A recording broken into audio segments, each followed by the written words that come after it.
that is sentence of death. বাংলাদেশের ইতিহাসে এক ঝোড়ো মুহূর্ত।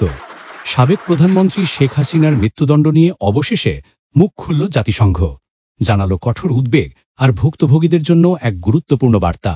বাংলাদেশের সাবেক প্রধানমন্ত্রী শেখ হাসিনা এবং সাবেক স্বরাষ্ট্রমন্ত্রীর বিরুদ্ধে মানবতাবিরোধী অপরাধের মামলায় আন্তর্জাতিক অপরাধ ট্রাইব্যুনালে দেওয়া রায়কে ভুক্তভোগীদের জন্য একটি গুরুত্বপূর্ণ মুহূর্ত বলে আখ্যায়িত করেছে জাতিসংঘ মানবাধিকার বিষয়ক হাইকমিশনের। সোমবার জেনেভা থেকে দেওয়া একটি বিবৃতিতে জাতিসংঘের মানবাধিকার মুখপাত্র রাবিনা শামদাসানি বলেন, গত বছর আন্দোলন দমনের সময় যারা গুরুতর মানবাধিকার লঙ্ঘনের শিকার হয়েছেন, এই রায় তাদের জন্য একটি সাপর্থক স্থাপ। তিনি জানান, জাতিসংঘ 2025 সালের ফেব্রুয়ারিতে প্রকাশিত তাদের তথ্য উপাত্ত ভিত্তিক প্রতিবেদনের পর থেকেই দায়ীদের জবাবদিহিতে আনার আহ্বান জানিয়ে আসছে, যেখানে নেতৃত্বস্থানীয় এবং নির্দেশদাতা পর্যায়ের ব্যক্তিদেরও দায়ী করা হয়েছিল। জাতিসংঘ একই সঙ্গে ভুক্তভোগীদের কার্যকর প্রতিকার এবং ক্ষতিপূরণের নিশ্চয়তার উপর জোর দিয়ে আসছে।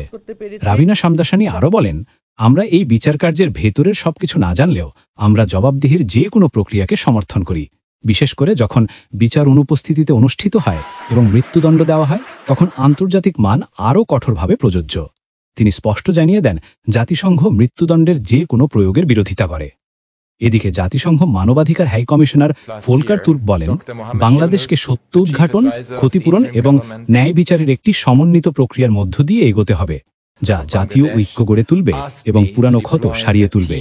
তিনি নিরাপত্তা খাতে আন্তর্জাতিক মান অনুযায়ী রূপান্তরমূলক সংস্কারেরও আহ্বান জানান, যাতে পরবর্তীতে এই রকম মানবাধিকার লঙ্ঘন আর না ঘটে। হাইকমিশনার তুর্ক শেষবারের মতো সবাইকে শান্ত থাকার আহ্বান জানিয়ে বলেন, বর্তমান পরিস্থিতিতে সংযম এবং ধৈর্য এটাই সবচেয়ে জরুরি।